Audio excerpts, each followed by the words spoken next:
গাজায় ইসরায়েলি হামলায় শিশু ও নারী সহ কমপক্ষে ২৯ জন নিহত হয়েছে। ইসরায়েলি সেনাবাহিনী জানিয়েছে তাদের হামলার লক্ষ্যবস্তু ছিল হামাসের একজন জ্যেষ্ঠ নেতা।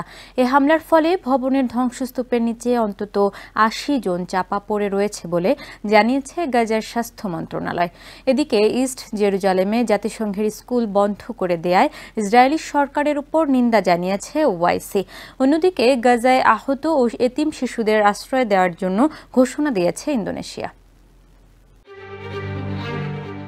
ইস্ট জেরুজালেমে ইউএনআরডব্লিউ পরিচালিত ৬টি স্কুল বন্ধ করে দিয়েছে ইসরায়েলি সেনারা। এই ঘটনার নিন্দা জানিয়েছে organisation of Islamic cooperation OIC. এক বিবৃতিতে ওআইসি সতর্ক করে দিয়ে বলেছে, ইসরায়েলের এই পদক্ষেপ প্যালেস্টাইনের শিশুদের শিক্ষার মৌলিক অধিকার থেকে বঞ্চিত করবে এবং তাদের উপর ইসরায়েলি পাঠ্যক্রম চাপিয়ে দেওয়ার অপচেষ্টা করা হবে।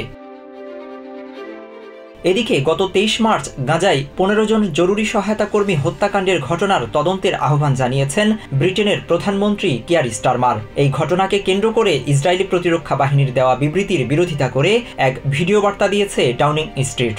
গাজায় চলমান হামলার ঘটনায় উদ্বেগ প্রকাশ করে যুদ্ধবিরতি পুনঃস্থাপনের জন্য যৌথ বিবৃতি জারি করেছেন জাতিসংঘের ৬টি সংস্থার প্রধানরা। গাজায় অবাধ মানবিক প্রবেশাধিকার নিশ্চিত করতে এবং বেসামরিক মানুষদের জীবন রক্ষার জন্য জরুরি ও সিদ্ধান্তমূলক পদক্ষেপ নিতে আন্তর্জাতিক সম্প্রদায়কে আহ্বান জানানো হয়েছে ওই বিবৃতিতে।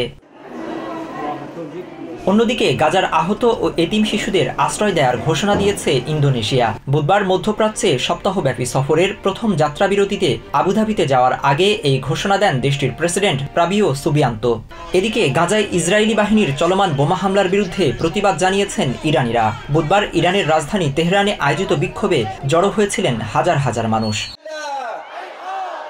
মিনহাজুল ইসলাম, TVN24 news desk. New York থেকে সম্প্রচারিত TVN24 টেলিভিশন বিশ্বজুড়ে বাঙালির কণ্ঠস্বর।